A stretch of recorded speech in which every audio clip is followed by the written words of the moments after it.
Hi, this is Dash, and welcome to Developer Update Q&A. I'm here with you live at Blizzard Entertainment on Overwatch Launch Day. Next to me is Overwatch Game Director Jeff Kaplan to answer questions from you directly, the community. Hey Jeff, how are you feeling about launch today? This is pretty awesome. I mean, here we are on launch day. A little bit later today, we'll be setting the servers live, and everyone's finally going to get their chance to get in there and start leveling up in Overwatch and, taking shots at each other. It's going to be a fun day. It's going to be awesome. And speaking of the community, let's go to some questions from Facebook that they've actually given us to directly. And John Carpenter wants to know, how did you come up with the name for the game? So the name for the game came from actually an interesting place. So Overwatch, as many people know, is the second project that my team has worked on here at Blizzard. The first project that we were put together to work on was a game called Titan. And Titan, had some similarities, but there were a lot of differences as well. And in Titan, there was a world group that was called Overwatch, but it was very different from what Overwatch is in our game. And in that game, they were more of like a police force is the best way I can sort of describe it. But it was such a cool name that when it came time to work on Overwatch, we wanted to borrow that name. And it was one of the cooler parts of Titan that we wanted to bring over. And it was a little bit of a nod towards Titan as well. Oh, so it just stuck from Titan. It's a little bit of a tidbit crossover. Now, Eric Coker asks, how do you plan on keeping the community active for the coming months and years? Because as you know, many online multiplayer games die out from lack of support or communication from the devs, but also the players. Well, hopefully, like what we're doing right now is a statement to our community and our players of how communicative we plan to be and we want to be. And we're also hoping that our lines of communication that you guys saw during the beta were indicative of the type of conversation we like to have with the community. So lots of forum presence. Yes. We had a big presence on social media, and you saw a lot of developer updates from us as well. So we really like interacting with the community. You guys know that we read all of your channels as well, so all the fan sites, Reddit, we're very active listeners in those directions, and we're active talkers when it comes to our own avenues. So it's something we plan to keep up, and it's very important to us. No, it's fantastic. Definitely evident across the board. Michael Washington asks, when is competitive mode coming? I know a lot of people want to know. And what has changed for competitive mode since the closed beta? So a lot. To answer the second part first, a lot has changed. Competitive mode is the current focus of the Overwatch team. And it's the most important thing for us to add to the game right now. It's a big thing to tackle as well with launch. Absolutely. And players saw that we tried to get it in for closed beta, and we had a version in and working. The feedback that we were seeing was a little bit critical of some of the decisions we made, and we really took that to heart. We said, we're making this for the players, and if it's not exactly what the players want, we need to rethink what we're doing. So our first big content update for Overwatch will be competitive mode. Right. I don't want to promise an exact date because I'm sure whatever date I say right now will be wrong. Yeah, it's almost like they're waiting for a promise. But no. My rough commitment or not commitment would be sometime towards the end of June, middle to end of June. We want to have competitive mode in. We already have it in internally. In fact, we were playing it this weekend, and we're starting to get a feel for it. Some of the things that we want to change, one was the season length. We heard a lot of complaints from the community that they felt like 1 month seasons were too short. Yeah. We thought there was a lot of cool about 1 month seasons. In particular, Hearthstone does it really well. But we realize our game is different from Hearthstone. So we decided to go with seasons that are probably going to be more around 3 months. And even more specific than that, you'll probably have like a 2.5 month actual season with maybe a couple weeks off in between just to build excitement and give a little bit of a reset. We're also looking into some of the formats. We're taking a look at, we like sudden death, but we're reevaluating how frequently it happens and saying, can we have sudden death happen less frequently, and can we have sudden death resolve itself on the actual game mode type that you're playing? So if you're playing Assault, can we have a resolution on Assault? If you're playing Escort, can we have a resolution on that? So there's a lot of changes. We're going to do a lot more information for you guys coming up in as we get closer to releasing it. But competitive mode is the big focus, and that's going to be the first large content update that Overwatch gets sometime in June. Which is massive, and it also gives people a chance to play, say, if they didn't get into beta, they get to acclimatize, get used to the game, and then get ready for competitive mode so they don't just jump straight into it, which would be harder. Sean Blevins asks, can we expect a solo campaign, either as an add-on or in the sequel, which is jumping ahead? He says, I'm not much for multiplayer, but I'm captivated by the characters and the world you've created. Well, it's flattering. Here we are on launch day, and we haven't even launched the game yet. And where's the sequel? People are asking about the sequel. No pressure there.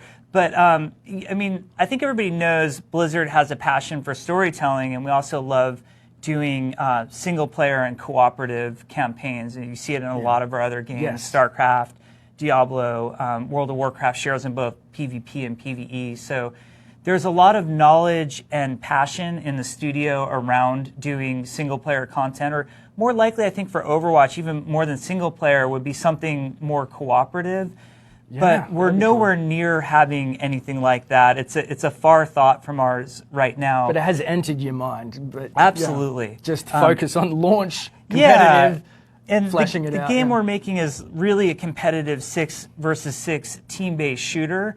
And if there was some great idea that we wanted to pursue in the future, that would certainly be among them. So a little bit too soon for us to think about or even plan something like that right now. But it's a nice seed. Kane Blanchard asks, how is the lore going to be handled post-launch, and will it be an ongoing thing, kind of a dynamic thing that changes over time? Absolutely. So we've built the lore in such a way where there were storylines that we wanted to exist before the game came out, and we sort of teased at a lot of those. I think you saw a lot of our introductions for characters like Roadhog and Junkrat, the earliest 76 teasing we did on social media, building all the way up through the first season of animated shorts. And you called them seasons, sorry. Oh, yeah, absolutely. And we sort of wrapped the last one up last night with season 1. With the release of Hero, which was a really fun one, and we got a lot of great response on. So we want to do more of the animated shorts. You can expect more of those. There's some other great stuff coming down the line. We still have a graphic novel that we've talked about. It's called First Strike. That's coming out. We've had a ton of fun making the comics, and we want to do more with the comics. And we've had a lot of ideas for, when we make new comics moving forward, what do we want to do and how do we want them to be different?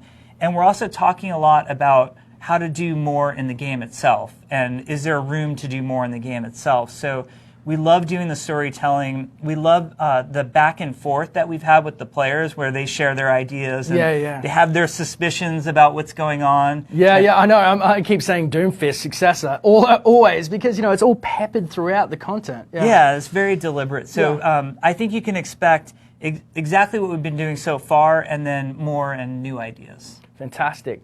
Matthew Hines asks, so what different types of game modes can we expect?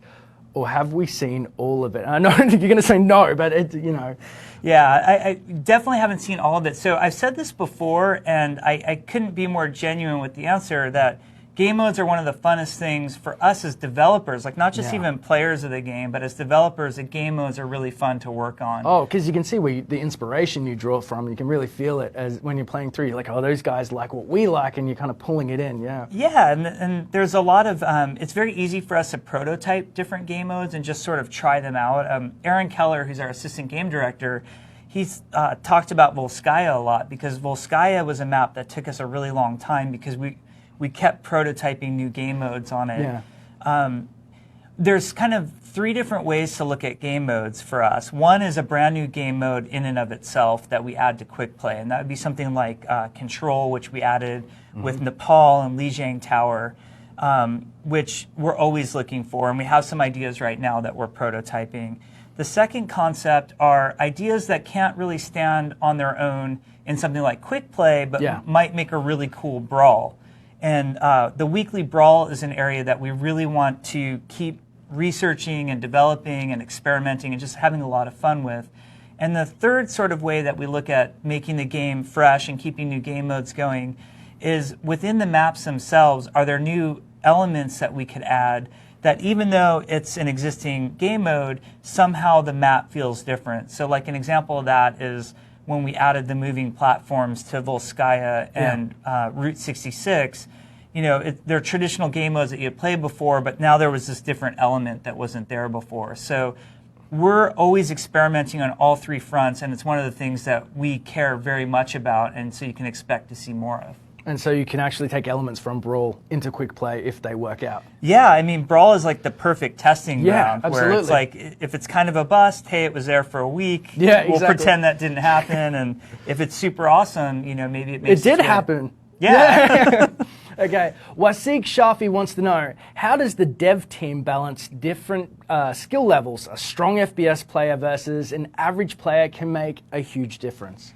Yeah, it actually, that's a great point, because it is very difficult to balance through the skill levels. Not only that, but we see players sort of graduate through skill levels. I mean, some of us just have our natural place where we're going to be, but others of us are just brand new to the game, and you know, the first week or two, we're still learning. Bastion tears you apart, maybe? Yeah, I think it'll be interesting this week seeing the Bastion reactions, but it's more interesting 2 weeks from now when people sort of, you know, learn their counters.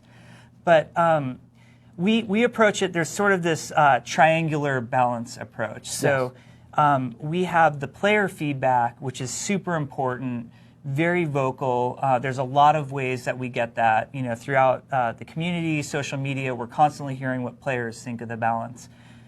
We check that then against our own feeling. One of the things that's really cool about the Overwatch team is everybody plays the game. Yeah. And they play it passionately. Like, the amount that we play the game is kind of crazy. No one tell Mike that we're playing it so much.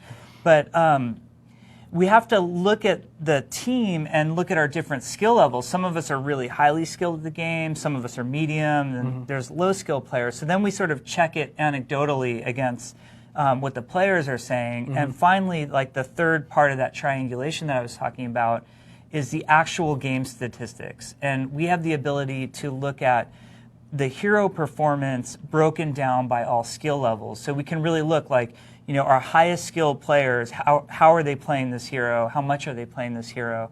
And we sort of use that triangular approach to really decide, you know, balance changes and where they need to happen. It makes sense, and it's great that it starts with the community and then you kind of go from there. Daniel Souza asks, will Blizzard balance the console and PC versions differently, because the game is different on consoles and some heroes are kind of more difficult to play?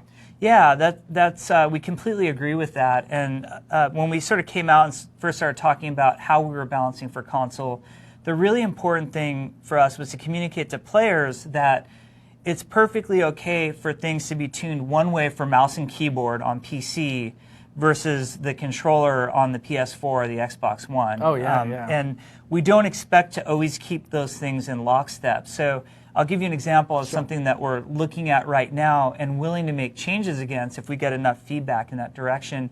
It's very specifically Symmetra's turrets. So, really? So on PC, we don't have any sort of aim assist on mouse and keyboard, but on the console, there's some aim assist there. And we've always wrestled with Symmetra's turrets, do you want a lot of aim assist attracted to them because it helps you destroy them quickly, or is the aim assist on the Symmetra turret actually getting in the way of you targeting a real hero? Oh, so it might be like turret hero and you're trying to get across, but it's trying to lock on, It's been a tricky balancing point, and we've gone both ways. We got a lot of feedback in the open beta from people about how to exactly tune that. And that's because you get torn up pretty quickly. I'm sure people will be very vocal about those turrets. Yeah. So not only can we tune the aim assist, but we can tune, you know, the damage that her turrets are doing. We can look at other things like how much they slow you. And we're perfectly willing to look at stuff like that. So we're evaluating it, and if we need to make changes, we're okay with making those changes separately between the platforms. So you definitely hear from the community and then act accordingly, obviously. Yeah. Salem Dixon wants to know, will we ever see guilds or clans in Overwatch? That's very exciting. Yeah, well, Diablo 3 has a great clan system, and World of Warcraft obviously has its great guild system. A little bit of a guild system. Yeah. Where I think, like, so many of us made some of our lifelong friends. So absolutely, yeah. Guilds and clans are absolutely something we think can add to the social fabric. Our CEO, Mike Morheim, often talks about wanting our games to do better in terms of social features. He thinks the social features are some of the most important things that really keep the community together. Because you're focused on grouping as well. It's so pivotal, yeah. Yeah, playing with friends is always more enjoyable than anything else. So we're going to look into a system like that for Overwatch. We have some ideas of how it might work, and it's something we very much have our eye on and are very excited about. Very nice. Shane Myers wants to know, what things do you think were the hardest to get right when developing Overwatch? And what challenges do you think may still lie ahead even after launch? Well, the FPS, as you guys know, is a revered genre. The players of FPS are very particular about what they like and don't like and how the game should work. And the FPS has a storied history amongst gamers. Yeah. So it's not like this new genre that we invented and we can take some liberties with. So I think the most important thing for us is that a player sits down and goes, you know, whether they're mouse and keyboard or controller, says, this game feels like a great shooter. It feels smooth, the shooting feels fun, it feels responsive, the shooting just feels right, and now I can judge the rest of the game. And I'm not focused on, like, did they get the basics right? But those basics are the type of thing that you tend to only notice when you've gotten them wrong. Yeah. So, of course, yeah. A lot of the best design goes unnoticed. If people are noticing your design, oftentimes that's a bad thing. Oh, yeah, that makes sense. So I think really paying attention to and being sort of respectful of what FPS players expect out of the game is the hardest thing to get right. Totally makes sense. Now, this is from Justin Brink. I apologize because it's all in caps. It said, Jeff, why did you shave the beard? I speak for the community when I say, please grow the beard back, exclamation point, exclamation point, exclamation point, hashtag, we want beard Jeff back. Well, I mean, you see I have a pretty heavy 5 o'clock shadow, so maybe by the end of today, and depending how this launch goes today, we might be started on beard number 2. There you go, all for the community. So, okay, that's all the time we have for today. But Jeff, before we go, is there anything you'd like to say to the fans? Yeah, absolutely. I mean, the fans, since we announced this game at BlizzCon in 2014, I still remember that moment when Chris was up on the stage and how emotional it was. I've never seen a community rally around a game so positively and be so supportive. The amount of contributions that you guys gave us in the beta, the open beta, all of your comments, all of the social media that was generated, the fan art, it was just an amazing outpouring. And on behalf of not only the Overwatch team, but all of Blizzard, I just want to thank you guys for making this so awesome. We have no idea how today is going to go. We have no idea how, the launch is going to be or post-launch, but it's been an amazing ride getting here. Thank you guys so much. And one final word, and sorry to ramble, but this community is going to be what we decide it's going to be, all of us as players and members of it. And I just want to remind you all to be good to each other. We're all here to have fun. Let's make it an awesome community that supports and respects one another. I think that's really important. We want to be inclusive of all, like the rest of Overwatch. Yeah, absolutely. Look, I've got to say thank you so much for joining us. To all of you, that was a beautiful send-off to everybody. But as a reminder, Overwatch launches tonight on PC, PlayStation 4 and Xbox One. For more info, head on over to playoverwatch.com and we shall see you online.